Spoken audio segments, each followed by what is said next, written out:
Hello friends, चलिए आज हम लोग पढ़ेंगे प्रेजेंट कंटीन्यूअस टेंस। पिछली वीडियो में हम लोगों ने फ्यूचर इंडेफिनिट टेंस का जो डायरेक्ट इंट्रोगेटिव सेंटेंस है उसको पढ़ लिया था। तो आज हम पढ़ेंगे present continuous tense. Present continuous tense का हिंदी में मतलब होता है वर्तमान कालिक जारी क्रिया का काल।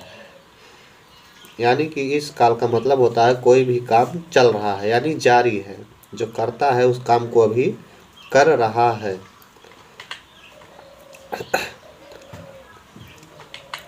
चलिए देखते हैं इसका पहचान। कैसे आप जानोगे कि कोई वाक्य लिखी गई है तो वो प्रेजेंट कंटीन्यूअस टेंस की है या नहीं है। तो जिस हिंदी वाक्य में क्रिया के साथ, ये आप ध्यान दीजिए, यहाँ देखिए क्रिया के साथ, बिना क्रिया के नहीं होगा। जब तक क्रिया नहीं रहेगी तब तक वो कंटीन्यूअस नहीं होगा।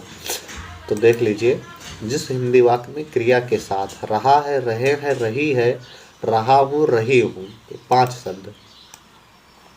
यहाँ देखिए, ये रहा है, रहे हैं, रही हूँ, रहा हूँ और रही हूँ, ये 5 शब्द जिस हिंदी वाक्य में रहेगा वो हिंदी वाक्य आपकी प्रेजेंट कंटीन्यूअस टेंस की वाक्य कही जाएगी। चलिए हम इसको वाक्य में देखते हैं। तो जैसे देख लीजिए, वह राम के पास पत्र लिख रहा है। तो यहाँ देखिए रहा है शब्द आपका मिल गया, यहाँ से यहाँ है रहा है, देखिए। तो इस प्रकार ये वाक्य जो हो गई आपकी प्रेजेंट कंटीन्यूअस टेंस की वाक्य हो गई।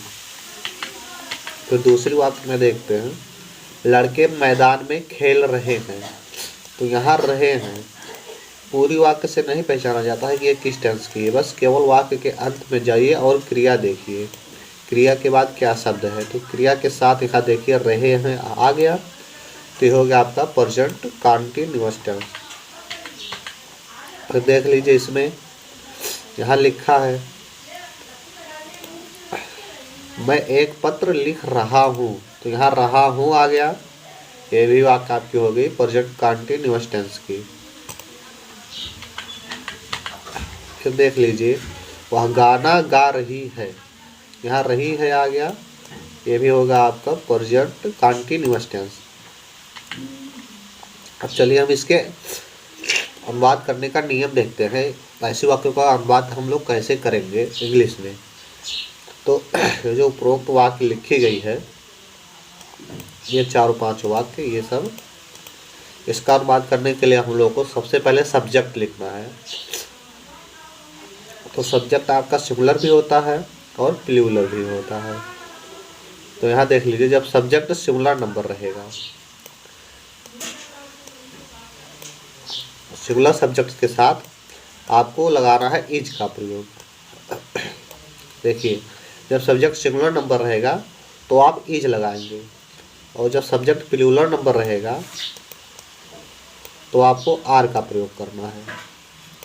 सब्जेक्ट प्लूरल नंबर के साथ आर का प्रयोग करना है, और जब सब्जेक्ट आई रहेगा तो आपको एम का प्रयोग करना है। उसके बाद क्रिया के फर्स्ट फॉर्म में आपको आईएनजी जोड़ के लिखना है। जो क्रिया का मूल रूप होता है उसमें आईएनजी जोड़ के लिखेंगे, उसके बाद में ऑब्जेक्ट लिखेंगे और फिर कॉम्प्लीमेंट लिखा जाता है। चलिए इसके हम वाक्य में प्रयोग करके देखते हैं। जैसे पहली वाक्य देखिए, he is writing a letter. तो यहाँ जो सब्जेक्ट सिंगुलर नंबर है, यानी कि सिंगुलर नंबर मतलब क्या क्या आता है इसके अंतर्गत हम आपको बता देते हैं। ही, सी, इट या किसी का नाम, जब इन चारों में से कोई रहेगा तो आपको इज का प्रयोग करना है। फिर से सुन लीजिए, ही, सी, इट या किसी का नाम, जब ये सब्जेक्ट के रूप में रहेगा तो आपको इज का प्रयोग करना है। तो इस प्रकार ये देखिए, पहले वाक्य का अनुवाद हो गया, वह राम के पास पत्र लिख रहा है। तो सबसे पहले सब्जेक्ट लिखेंगे, सब्जेक्ट ही हो गया, ही इज, सब्जेक्ट यहाँ राम है, देखिए ये मिस्टेक हो गया है।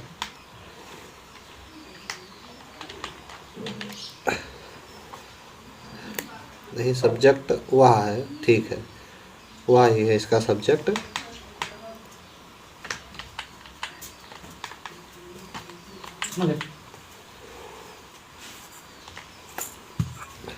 तो चलिए इस प्रकार ये वाक्य हो गया। He is writing a letter to Ram, वह राम के पास पत्र लिख रहा है। अब दूसरी वाक्य हम लोग देखते हैं। ये लड़के मैदान में खेल रहे हैं। तो लड़के यहाँ आपका बहुवचन है, इसलिए द बॉयज लग गया।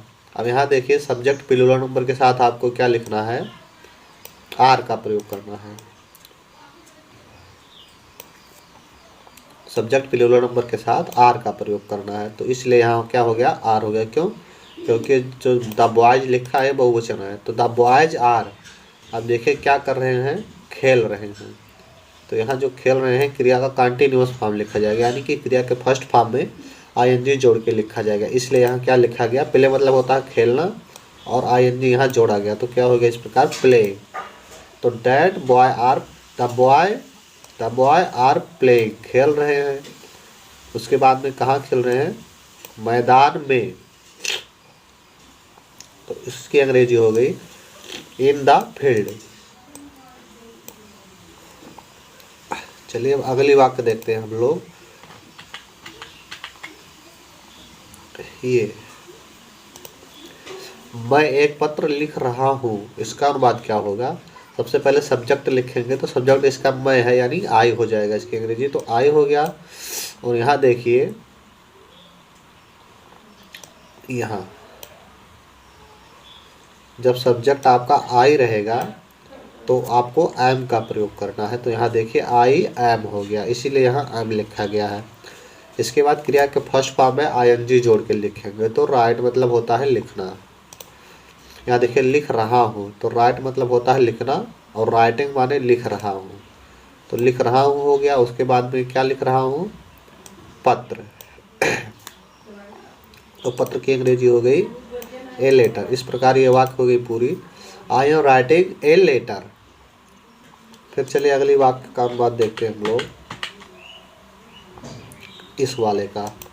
वह गाना गा रही है, तो वह यहाँ गा रही है। यहाँ देखिए वह की जो अंग्रेजी होती है, आप यहाँ इसकी अंग्रेजी क्रिया के अनुसार लिखेंगे।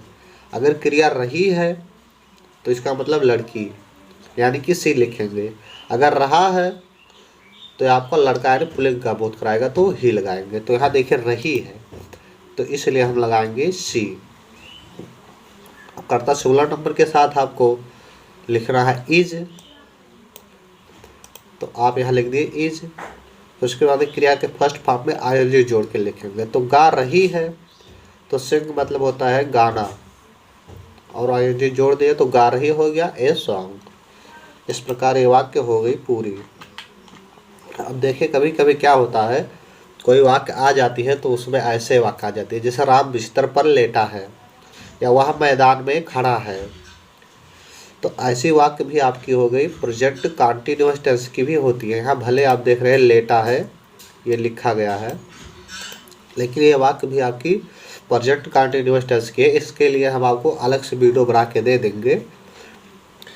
जब ऐसे लेटा है, खड़ा है, पड़ा है, ये सब वाक्य भी आपका प्रेजेंट कंटीन्यूअस टेंस की होती है। तो अगले वीडियो में हम आपको इसको बताएंगे। चलिए तब तक के लिए जय हिंद।